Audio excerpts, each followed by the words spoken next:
Just wanted to leave it running. I just wanted to leave it running.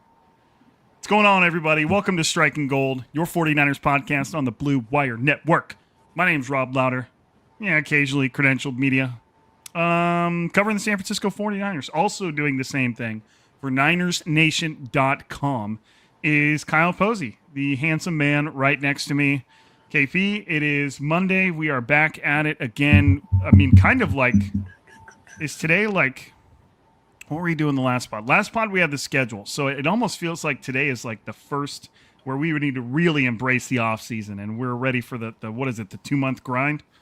Yeah, this is where it's like dead period, where you really have to come up with some topics because there's nothing to talk about unless our fine listeners want to dig into the rookie mini camp or, you know, those kind of things is what it's true. Is what's going on. Or at the end of the month, like next month, there's going to be OTAs and even OTAs. Like, what are we going to talk about, right? So if there's any news during OTAs, it's probably bad news. So I cannot believe how fast Romello Height looks in his T-shirt. Right. Fast player running fast. More at 6. Sweet, man. I'm excited. But first, you know what? I almost forgot about this, and I'm so glad I didn't. There is at no point have KP and I ever presented the attitude that we are infallible, that we are the sharpest tools in the shed. I mean, I speak for myself. KP's a pretty sharp cat, but we attempted make plenty of mistakes for what it's worth, and I own every one of them. And in my mind, for what it's worth, as we're talking through this, the things that we're doing, like when we're putting out information, a lot of times on Twitter, it's like a thinking process. It's nothing is a final product. I'll just say that. We are both unfinished products. And you know what else was unfinished? Our attempt at a rest differential in last week's pod. We just like, look, okay, so here's the context. Explain how we did that and when that took place. Right. And when we went on air. So that day for me looked like this. Wake up at like probably 5 a.m., go on walk with little man, come back, get ready for work, go to work, realize that my being told my fridge is completely dead during the day, deciding on what fridge we're going to get during the day, going directly after the final bell rang of the day, picking up my father-in-law, going to neighboring town 45 minutes away to get said fridge, come home, hook it up in the garage so that wife can start putting things that we're losing that are going to go bad in the fridge, into new fridge, sit down, and then in that moment say, hey, KP, let's do a rest differential. Neither of us were in the mind space to get it right. We didn't get it right. We said the 49ers were like -12. They're not -12. This is not what we're potting about today, so I'm going to really break it down pretty quickly for you. I did tweet about it. I did make fun of myself in the tweet, but so I'm going to do it really fast, just in case anybody doesn't know yet or you're still interested. In the past, the 49ers have really gotten screwed with the rest differential thing. This year, not so much. If you're looking for a reason they're getting screwed, it's that they have 2 international games, and that travel might kind of mess with them. But anyways, week 2 versus Miami, they get +3 because they had a Thursday night football game to open the season against the Rams in Australia. But they're coming back from Australia, so is it really a +3? Whatever. Week 7, they get -1 because they are coming off a Monday night football game, I believe, against the Commanders. And then in week 9 against the Raiders, they get +7 because they will be coming off their bye week that the Raiders are not. In week 12 versus Seattle, it's the inverse. They lose 7 days because Seattle is coming off their bye week when the 49ers are not. In week 14 versus the Rams, they lose 3 more days because the Rams are coming off a mini bye and Thursday Night Football the week prior. In week 16 at Kansas City, the 49ers are +4 because they are coming off a Thursday Night Football game while KC is coming off a Monday Night Football game. Okay, so KC's on a short week, 49ers get a mini bye. And then the very second to last week of the season, in week 17, it is -3. Again, because Philadelphia is coming off a Thursday Night Football game and the 49ers, again, are not. So if you add all that up, the pluses and minuses, you get 0. And that obviously does not include international travel. So that is where the 49ers rest differential officially lies. KP, what excuse do you have for yourself?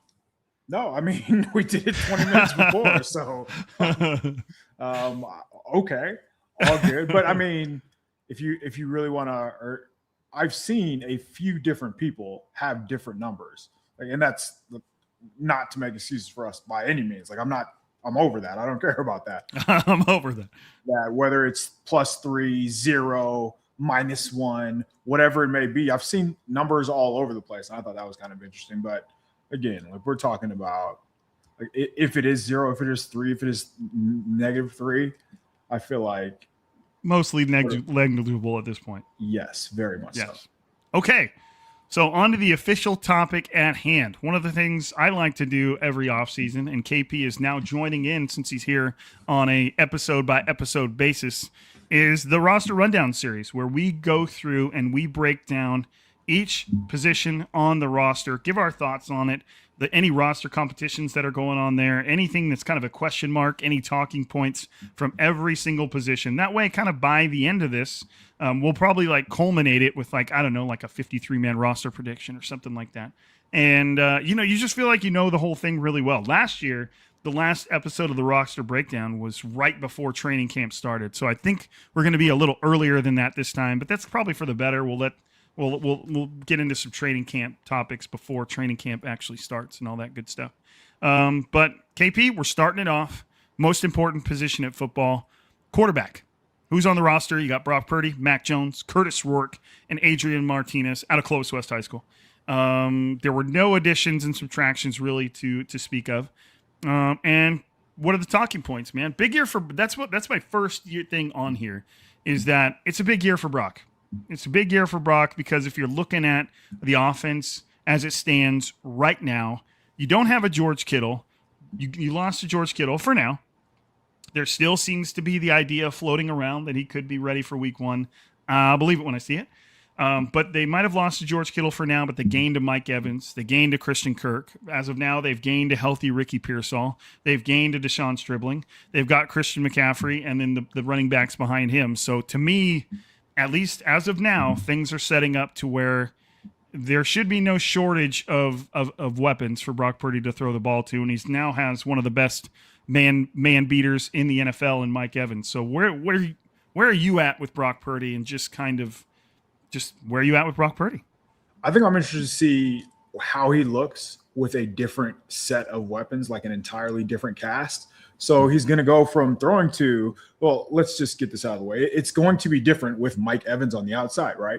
He's never really had that 6'5" body type out there. Like, sure, Juwan Jennings is a big-ish type of receiver, but Mike Evans can separate at every level, and he's a Hall of Famer to be. So I wonder how much of Mike Evans' style will either cause Brock to reel it in, or maybe he's going to really lean into the YOLO stuff where, hey, man, I see it the other way, so man. YOLO.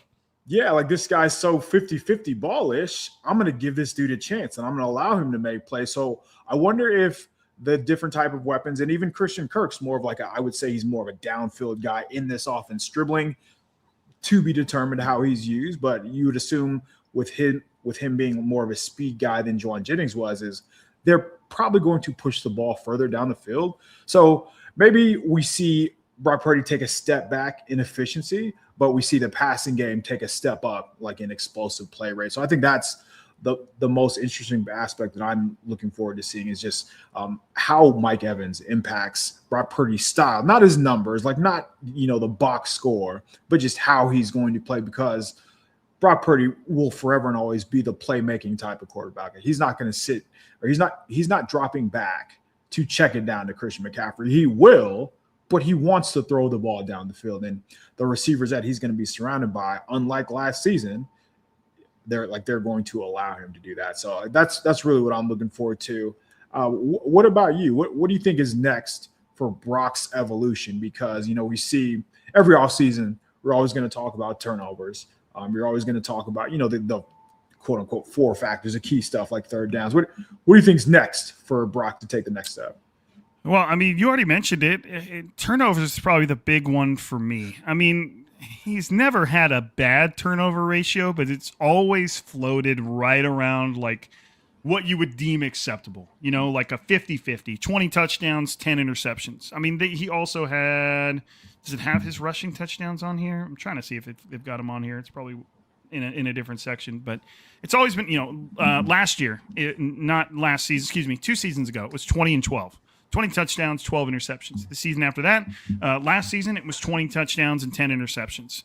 Now, his MVP candidate season, it was 31 touchdowns and 11 interceptions. So it was, into that 1/3 ratio that I think we probably start to consider like, okay, this is very good quality franchise level quarterback play. And I think Brock is already doing that. I don't mean to say that Brock is not a franchise quarterback, however you want to label it.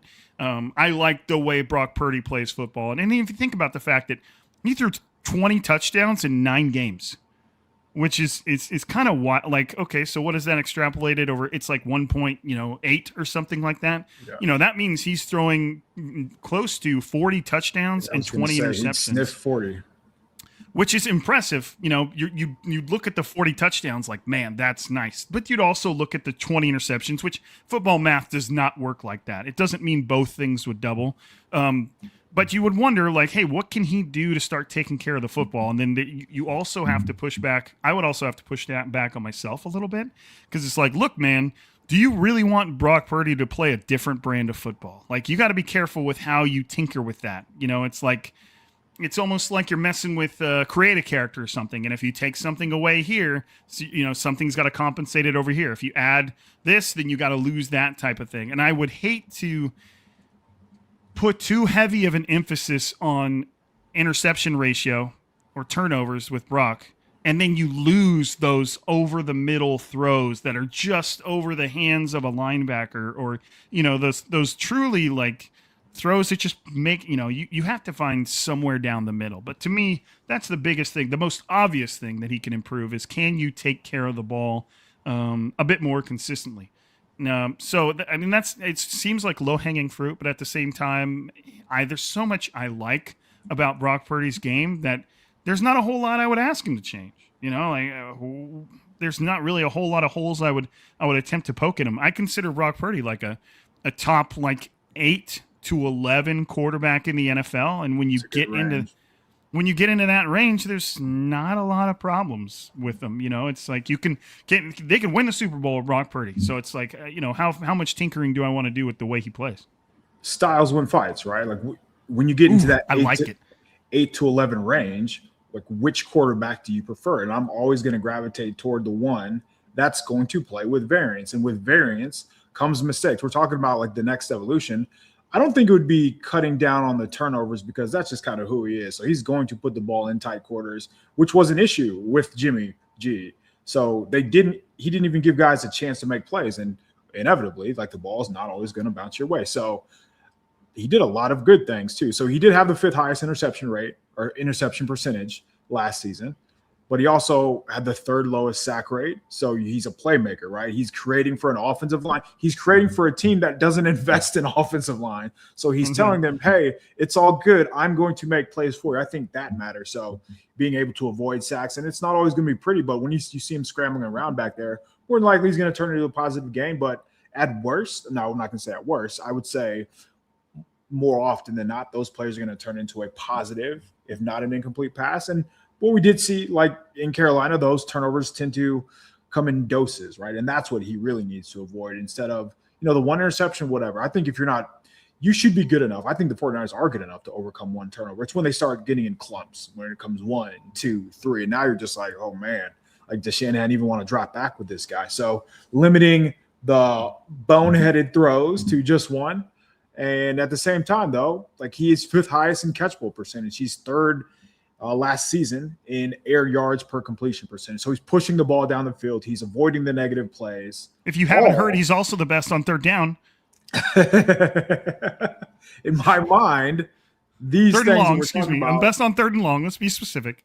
Matters. So that air yards number is kind of interesting when you factor in like what they can do potentially with Mike Evans and Christian Kirk out of the slot. And ideally all that takes away from, Ricky Pearsall to have to, wear the burden of the opposing defense. So you would think based on everything around him, I don't even want to say like, I don't know. I don't want to, I wouldn't change anything. You don't think he needs to change he doesn't need to change anything. Yeah. Which I really think is perfectly acceptable. Yeah. I think we know who he is right now. Right. And I think when he first came in 2022, if you look at the 49ers numbers pre Brock Purdy, and then you look at them after Brock Purdy that season, and then how that carried over into 2023, like why would you change anything? The offense has just been night and day since then. So yeah, again, like there are always going to be faults, but at the same time, he just does so much for them that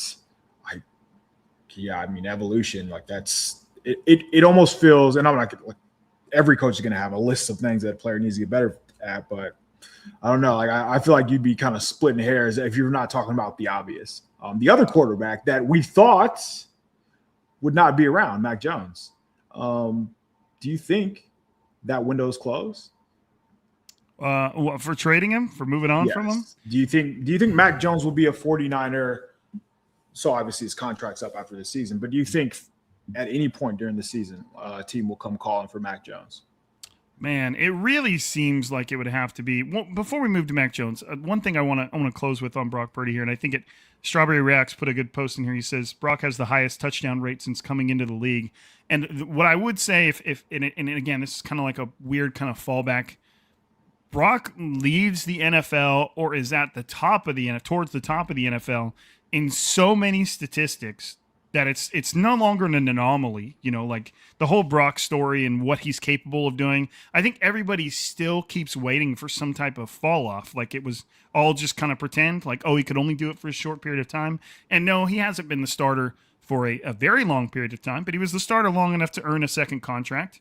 I think this season he'll pass Jimmy Garoppolo for the most snaps under Kyle Shanahan as a quarterback. So to me, if you want to really fall back on something, just look at where Brock stands on so many of these quarterback metrics. Like not just a couple. You don't have to cherry pick them. Okay.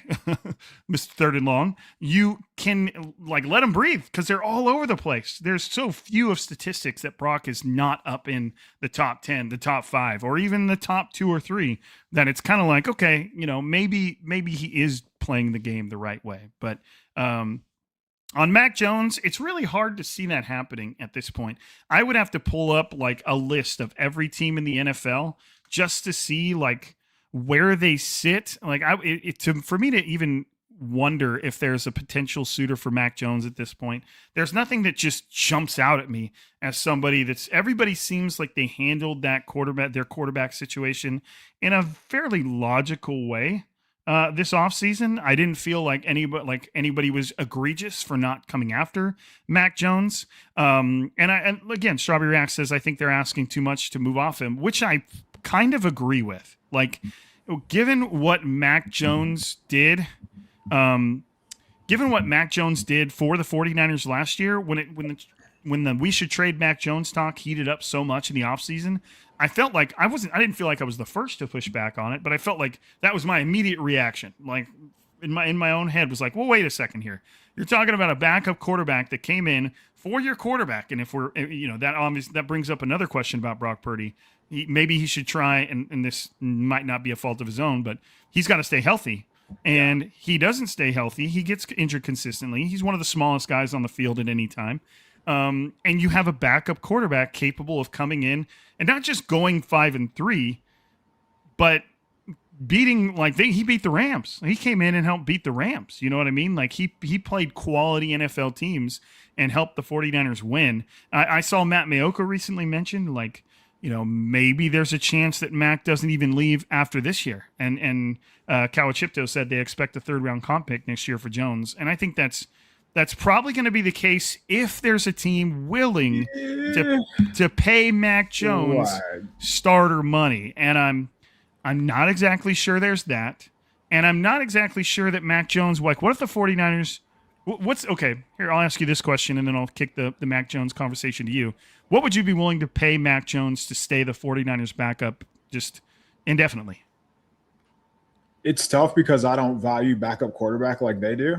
I think it's I guess there are a couple ways to take away from not moving off Mac Jones. The asking price, a ton. It also means deep down, they know that, hey, if this guy gets hurt again, we need to make sure that we have somebody who can play quarterback if Brock Purdy is not available. And then I think there's another side to this argument that, okay, a perceived week 2026 draft, even if they could have got a 3rd round, which I thought they could have, but I don't know if that's true. Right. I thought that, okay, maybe they just view this draft as so perceived weak that they're not even bothering it, and they just put out, hey, we'll take a 1st rounder, knowing damn well that was not going to happen, right? Because there's enough tape on Mac Jones outside of Kyle Shanahan's offense in the NFL that did not look very promising. So back to the 3rd-round comp thing, I don't see that happening at all. I think realistically, you're looking at maybe that's probably why Matt's saying, hey, he's going to stick around because who's going to pay him that money, especially with the upcoming QB draft class next year. So I don't know. You mentioned the Rams game, which he had some amazing games. I don't want to make it seem like I'm taking it away from him, but in that Rams game, it seemed like, or I think it was a sack. I forget if it was the 1st or 2nd one, but he had so many attempts. And it was so ding dunk, ding dunk, ding dunk. Everything. Take what the defense gives you, Kyle. Within 7 yards of the line of scrimmage.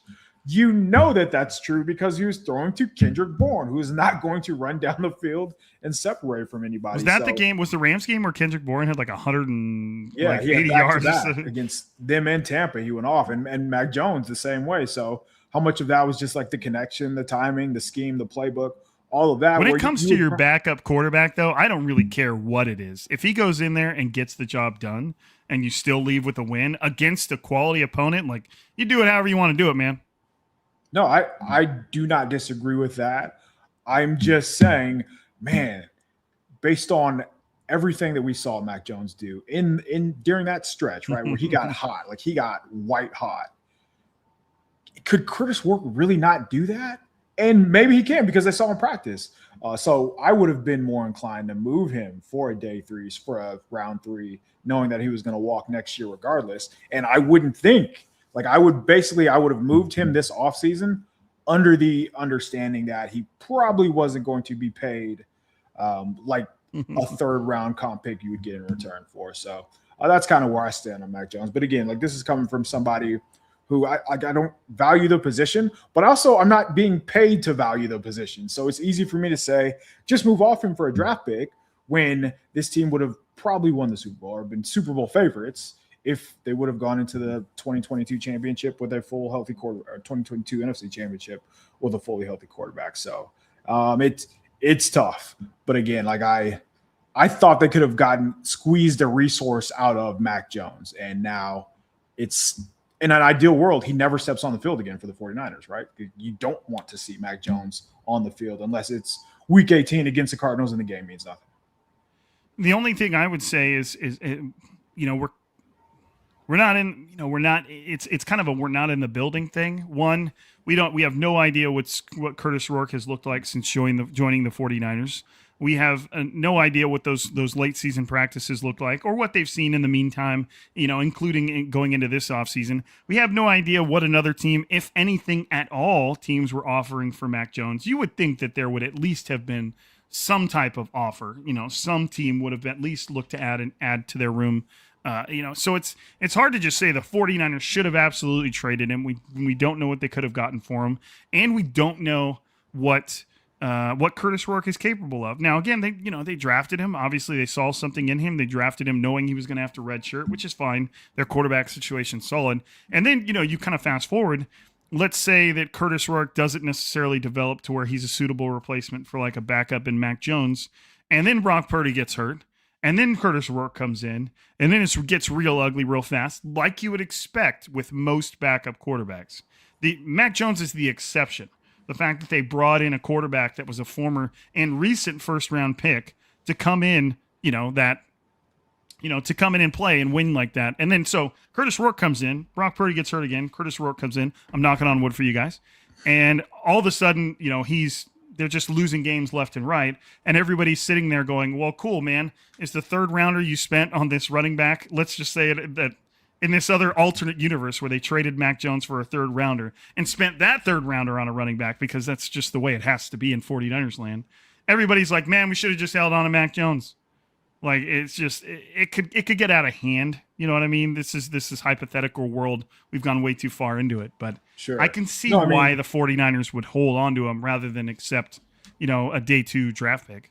We're 2 years removed. So in 2024, like he had some stinkers. He put up some stinkers with the Jaguars. And I know we last season proved that, the infrastructure around you matters. But like against the Jaguars, against the Vikings in week 10, he had 22 attempts for 111 yards and he threw 2 touchdowns and they scored 7 points. They got smoked, annihilated by the Lions with Mac Jones under center for 130. And he threw 138 yards that game. He has a couple other games where he's just throwing multiple interceptions, just struggling to get to 200 yards. That's what I think the NFL thinks of Mac Jones. So that's why I was wondering, like, man, again, day one was never going to happen, no matter how, weak this draft was. But I really thought they could have done themselves just by lowering the asking price. And maybe it's a third rounder. Maybe you end up getting a fourth rounder. Who knows? But I thought you should have probably gotten something for him. Right. And if Brock goes down and Mac Jones has to play for an extended period of time again, I think the odds of him performing like he did last season in that stretch just not very high. So, obviously I don't want to see that, but they're holding on to him for a reason. So. Yeah, that to me is probably the biggest reason the 49ers are holding on to Mac Jones and didn't entertain trade offers that they didn't necessarily agree with is for a repeat of last season. And now, like you said, would Mac Jones be able to repeat what he did last season? No, but I don't think the 49ers are at a place yet where they just feel like Brock can stay healthy for an entire season. So they just want a quality backup behind him, and Curtis Rourke hasn't proven that yet. But there's still time. There's still situations that could come up where a team could still come calling for Mac Jones, and the 49ers are just going to be hoping that they've seen enough from Curtis Rourke at that time to be like, all right, we'll do that, and we'll roll the dice from here. But I think a big part of that, equation is Brock staying healthy. Sure. Like. He's got to be smart about it in ways that I'm sure some of it's within his control and some of it's not. And then behind them, you've got Adrian Martinez, who I'm assuming is going to be likely, the favorite for the practice squad. Last thing on quarterbacks, do you think the 49ers keep all 3 on the roster? I wouldn't say. I don't see a reason why. We're talking about a team where they're probably going to be thin, whether it's secondary, maybe it's wide receiver. Maybe they want to carry extra O-line, D-line for the specific matchup for the specific game. I would not waste a roster spot on a third guy. Curtis Rourke went in the 7th round because he had a torn ACL. Like, even if he didn't, he's probably going to be a day 3 guy. Indiana was not the same Indiana as last season, and there was a clear difference in quarterback. And Rourke was a decent player, but he just wasn't a game changer. He was more, honestly, he felt more like a game manager, which is kind of funny, but I just don't see a reason why they would keep that. And the reason I say that is because they shouldn't have any problem sneaking him on the practice squad. I feel like the 49ers will keep 3 because it's not what I would do. Like, I just feel like it's not, especially I've kind of dabbled with the idea of a 53-man roster projection and just kind of looking at each one of the positions. And it gets dicey fast as far as keeping three quarterbacks and the players you're not keeping at other positions. So I don't know. I wouldn't keep three, but I feel like the 49ers would, because we don't expect them to, or we don't think they should. So they will, because they're weird, like that. KP, we ready to move on to running back? Yeah, when you said we're going to talk about the most important position in football, I thought you were going to lead with running back. I should have just been, that would have been on brand. That would have been on brand.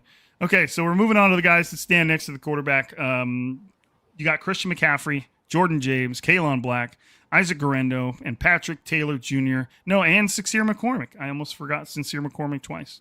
Can't forget about Sincere McCormick. Never mind. I was just going to go with some ridiculous pun, and I'm backing out of that. Additions and subtractions. Obviously, they added rookie Kalen Black in the third round, not the first round. That would have been fun. And they brought back Sincere McCormick, who has spent some time on the roster before.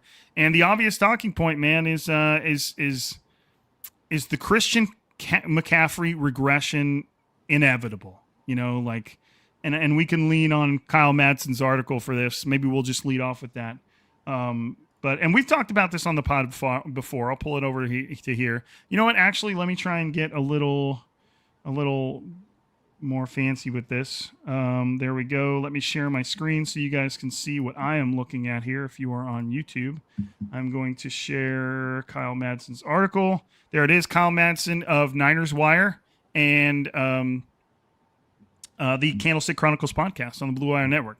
So here are all of the running backs that have had 450 plus touches in a season since 2000. I should have like copied this and put it onto a Word document so we don't have to stare at all the weird advertisements, but it's okay. We'll get over it. DeMarco Murray had 497. Eddie George, 488. Saquon Barkley, 482. Larry Johnson, 475. Edgerrin James, 474. Amon Green, 461. Arian Foster, 460. Curtis Martin, 457. LaDainian Tomlinson, 451. And Christian McCaffrey with 450 in 2025. So those are the NFL players with that 450 plus touches in a season since 2000. Okay. Now here's where we're going with Christian McCaffrey. You go down here, the difference in touches after 450 plus touch season. So this is all those running backs the following season. DeMarco Murray down to 237. That's minus 260. I'll just do the minus. Eddie George, minus 136. Saquon Barkley, minus 136. Larry Johnson, minus 287. Edgerrin James, minus 299. Amon Green, minus 365. Arian Foster, minus 317. Curtis Martin, minus 213. LaDainian Tomlinson, only minus 38 because he's LaDainian Tomlinson. And then you have Christian McCaffrey. The average difference in touches after a 450 plus season is minus 227, which is wild. You go and look at the difference in scrimmage yards. Murray, minus 1462. George, minus 887. Barkley, minus 1313. Johnson, minus 1515. Edgerrin James, minus 1588. Green, minus 1,094. Arian Foster, minus 1,243. Curtis Martin, minus 1,308. LaDainian Tomlinson, plus 198. Again, Hall of Fame, one of the best to ever do it. And then you've got Christian McCaffrey, who's TBD. So, it's almost inevitable for Christian McCaffrey. And you can do the difference in touchdowns. I'm not going to read the names again. Minus 8, minus 12, minus 11, minus 15, minus 15, minus 14, minus 18, minus 9, plus 2, LaDainian Tomlinson, and then Christian McCaffrey. Okay, so I'll stop sharing my screen and move us back over here. That basically means that Christian McCaffrey's, whatever you want to call it, regression. We'll just call it a regression because I don't necessarily think it has to mean because of health, but is almost statistically inevitable unless he is LaDainian Tomlinson. Now, I do think Christian McCaffrey is a Hall of Fame running back, but there are very, very, very few LaDainian Tomlinsons in the world. So, Kyle Shanahan, what does that say to you in regards to Christian McCaffrey and his standing in that backfield? 53 more touches than any other running back last season, man. And this is coming off when you're basically a season and a half removed from a very serious injury that kept you out for the first half of the season. So you factor that in. You factor in that he turns 30 in June. And, I mean, the regression speaks for itself, right? And when you use the word inevitable, it kind of feels like that's the case.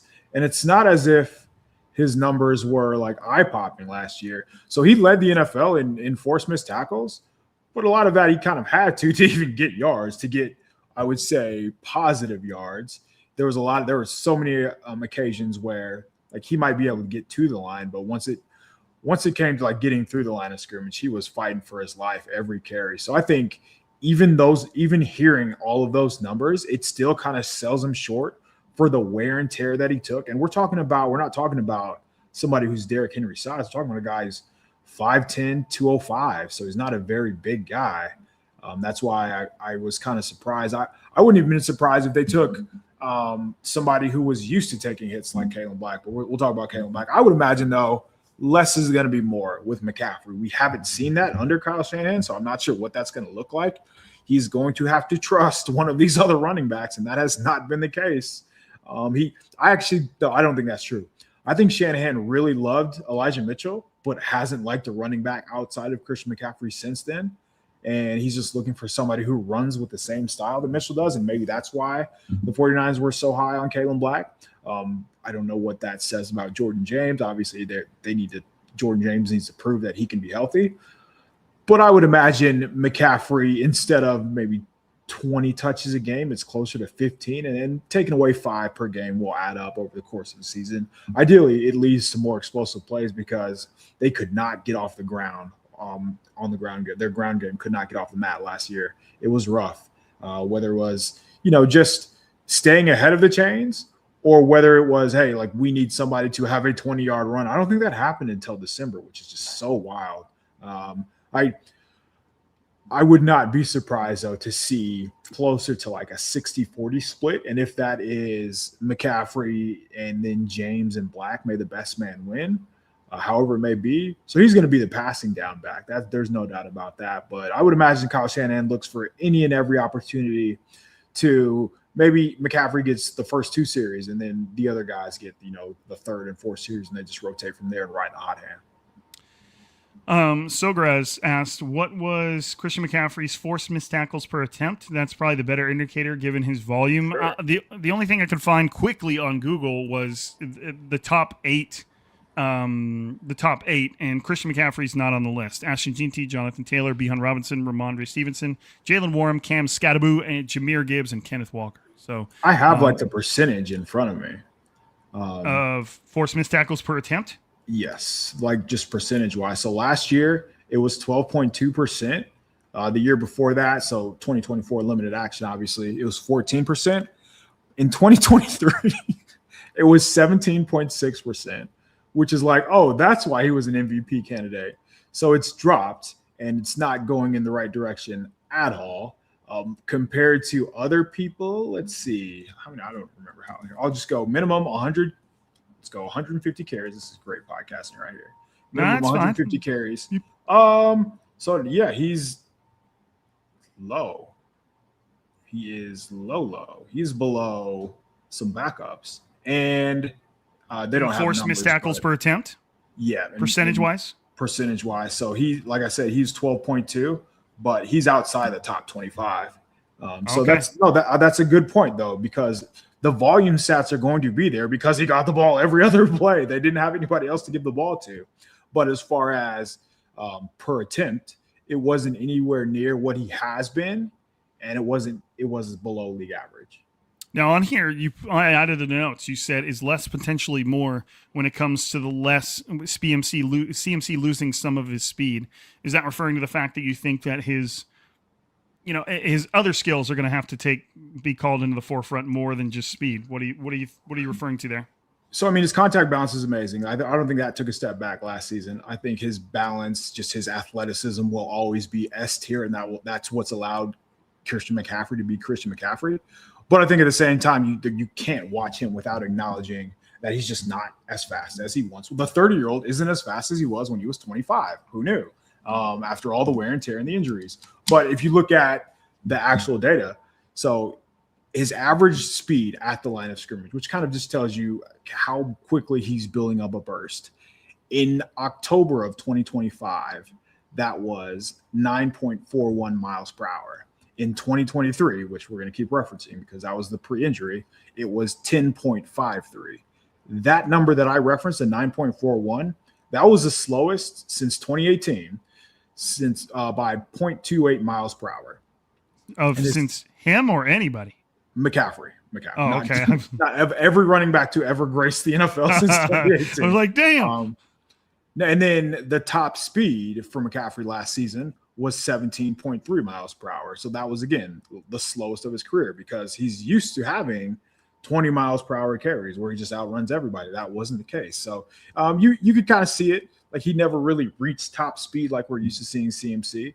And again, that's where I wonder if the Kalon Black, the 4.45, really stood out to the 49ers because they see a guy with burst and maybe, taking some off McCaffrey's plate and using him, I don't want to say only on third downs, but use him on obvious passing downs, use him on early in the game. But I think the 49ers, if they're going to be, like many people are predicting them to win 11, 12 games, if they're going to end games with the lead, like those are the opportunities to get Jordan James in the game. Those are the opportunities to let Kalon Black finish, which he did in college. So I think that's how you can really take away from McCaffrey's workload and help him last throughout the season by not letting him take that kind of beating toward the end of the game.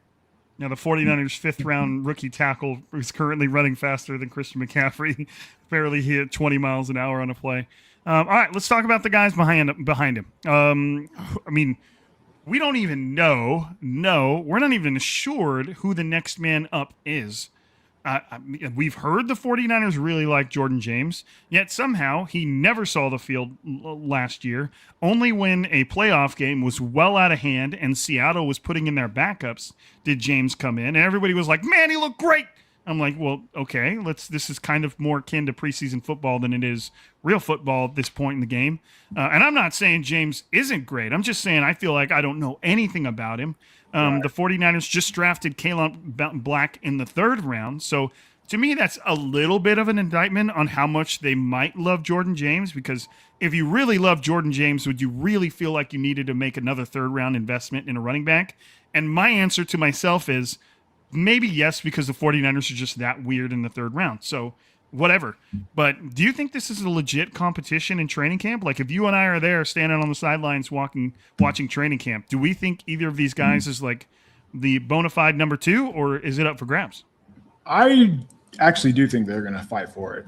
If that's a split, right? If Black gets more touches or if he gets more reps than James in the preseason and training camp, like that's to be determined. But when you said the drafting Black was an indictment on Jordan James, I actually think it's just their understanding that Christian McCaffrey's time is probably up. And at 20, this might be his last year. But if not, 2027 is for sure going to be his last year. That's the last year on his contract. And no matter how you feel about Christian McCaffrey, easily one of the best players in the NFL in the past 5 years, past 4 years, past 3 years. Like he's been an MVP candidate. That can be true. We also acknowledge that he's going to be 31, 32. And he's probably not going to have much, if any, left in the tank. And you need to find out what you have in James, but you also need to find out what you have in Black. And those are going to be your 1-2 guys. So you're not only protecting yourself from a McCaffrey injury, but now you don't have to go into the draft blindfolded next year, not knowing what you have in these two. So I guess you just give yourself more cushion. I think it speaks more to McCaffrey than it does to James. Yeah, I'm interested to see how the 49ers play this out. You know, I don't necessarily know. A lot was made of Kalon Black's ability to pass protect, and I've seen like highlight reels of him pass protecting, and it looks really, really good. I don't know how good Jordan James is in the pass protection side of things, but I know that ability and that competition will go a long way to deciding who the 49ers are comfortable with putting in the back, because it's kind of a weird thing. Like you want Kalon Black, you want the backup running back to be able to pass protect. But if it's an obvious passing down, you're not going to want either of them on the field. You're going to want Christian McCaffrey on the field because you're going to want him doing, pass catching things. So it's still a necessary ability, and you don't only pass on third downs. But it just feels like the plays that it's going to be the hardest for Kyle Shanahan to take Christian McCaffrey off the field are the passing plays where pass protection matters.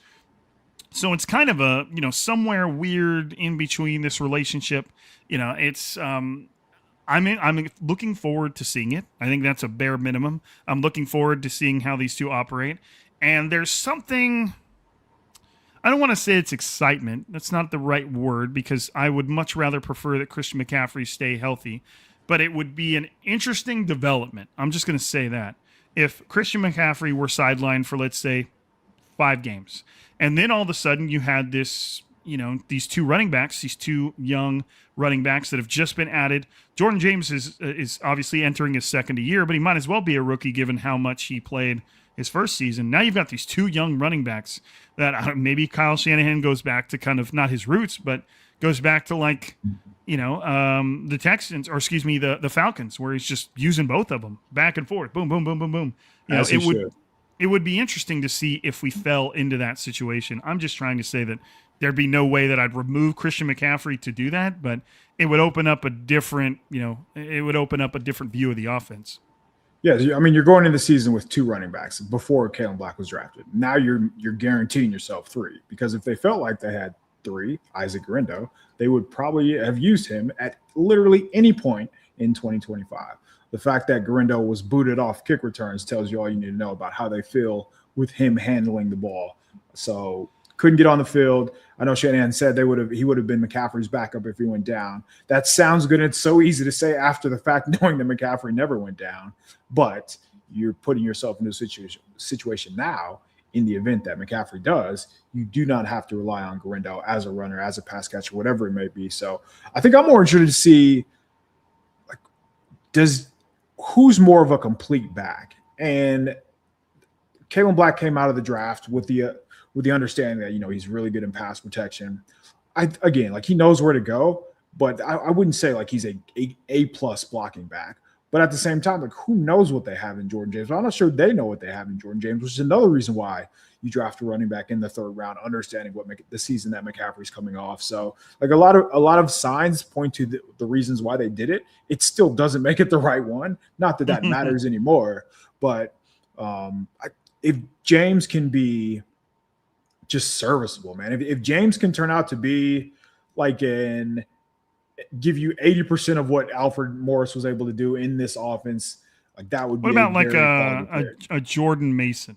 That would be great. I thought Mason was really good for what he was in the offense. He was not really saying that the players are different, but that type of just an impact in the offense. No, of course. Somebody to everybody loved Jordan James when he was on the 49ers.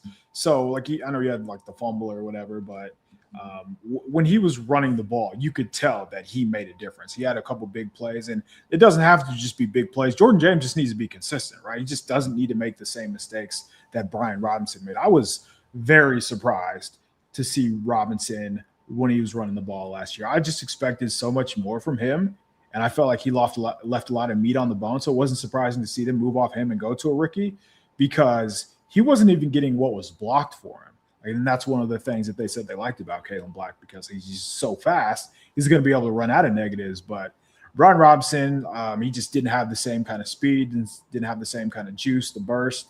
And even when he was bouncing off guys, it felt like his vision, with his eyes, would take him to the place where there was no reason for him to be running in that direction. So I think addition by subtraction there, and that's going to allow, knowing that Shanahan's going to be able to trust whoever's behind McCaffrey, should also, give them more opportunities, the backups more opportunities. So it might be a situation where they're trying to figure out who's better the first month and a half, maybe even first half of the season. And then by the second half, we understand, okay, now this is the RB2. Do you think Isaac Guerendo even makes the final roster? No shot. Yeah, I don't think so either. The only note I put on Isaac Guerendo, and this is not meant to be offensive, it just says, "Hey Isaac, what would you say you do here?" And it's just gotten to a point where they feel like they've seen what they needed to see. There was even a point when I was at training camp, and they moved us over to the sideline where we had to stand basically on the wall because of the way they organized the practice fields. Isaac Guerendo had been out with some type of injury. He comes in, he gets one handoff to the right. It's kind of like a stretch play outside zone to the right. And, he gets smacked up. You don't tackle in training camp. And then he immediately takes himself out. And I saw Kyle Shanahan kind of walk up next to him have a few, and this is not me even, like, I don't even know if it was a situation, could have been the most, he could have said, hey man, what'd you have for dinner last night? Like, I don't know what Kyle Shanahan said to him, but Isaac Grendo came in, took like one snap or two, it ended with that play, and then he never came back in for the rest of practice. And then I never really saw him again for the rest of training camp that I was there, and we didn't really see him all season, so I don't know what kind of favor he is in with the coaching staff. I don't know. I just think in the end, if when they hand the ball to you and the first thing that enters your coaching staff's head is hold on to the ball, you're just waiting to get back out, you're probably just not going to last long, man. Like it just, and I liked Isaac Grendo's skill set. I thought he would have been a great back to pair if things developed and worked out. His skill set lend itself very well to being a back you could pair with Christian McCaffrey. He was very fast, and he was a former wide receiver. He ran good routes, looked like he caught the ball naturally, but if you can't hold on to the ball and you can't stay on the field, then what's the point? There's not much else. He plays like a typical track athlete, right? Where he's not used to contact and he's shying away from contact, and he's not just like inserting himself like physically, like you would want a big bruiser to do. And he is 225 pounds, but I think McCaffrey runs harder than he does, and he's 20 pounds lighter. So I think you kind of notice all those things with Grendo, which is why I don't think he's going to make the roster. Like, he's going to have a really good camp. He's going to have to, I don't even know how you show that you're a good returner outside of preseason games. So he's going to have to just do something abnormal to give the coaching staff enough confidence that he can make the roster. But again, the investments at running back in the last two drafts kind of signal that he's on the way out. Yeah, it does seem that way. Okay. Running backs, quarterbacks. We did the first thing. We did the thing. Hey, everybody that's in here right now, if you wouldn't mind, just like the stream. You've already been here commenting and contributing to the conversation. I appreciate that. Just make sure you like the stream. I think that's how they say it helps this thing grow. Sograz can close this out here. He said the fact that they didn't put him on the field when the thing they desperately needed was speed and explosiveness says it all. And that's a great point. The 49ers they were bottom three. So slow. I'm pretty sure they were bottom three in just like explosive run rate last season. And it might have that was at some point. So it might have gotten worse. And it would make sense that it got worse since, McCaffrey didn't have a longer run till December. So I think especially if you take out quarterback runs that ended up with first downs, so without Brock skewing any of the numbers, they just could not do much on the ground. And so that's a really good point. The fact that, hey, we have this 4-3 dude who you've seen run by people in the NFL, right? You've seen him be a big play threat. The fact that they did not want to give him the ball on a team with no other explosive weapons kind of speaks volumes. It does. All right, everybody. Appreciate you hanging out. Again, if you're hanging out here, like the stream, please. If you're not subscribe, hang out, be here for streams. Like we said, now that we're on here live, one of the best things that I like about it is that you guys can kind of contribute to the conversation in real time. If you are on YouTube or you're listening on the podcast, make sure you go to us on iTunes, go to us on Spotify, leave us a 5-star review, because we'd appreciate it and we would be in your debt. And I think the next time we be on here, unless the 49ers give us something different to talk about, we'll be probably doing wide receivers and tight ends. I think that's got to be the plan, which will be fun. That'll be interesting. And we'll continue our roster breakdown after that. We would allow the offensive line to kind of blend us into the defensive line, and we keep right on rolling. But again, thank you for everybody for hanging out. And again, if you're not subscribed, like the channel, help us grow and all that good stuff. I can't wait for the season, man. KP mentioned it after last pod. The season, this YouTube setup with this during takeaway times, is just going to be unreal. But hey, until then, you already know what it is. For another episode, I'm Rob. That's KP. This is Striking Gold, and we are signing out.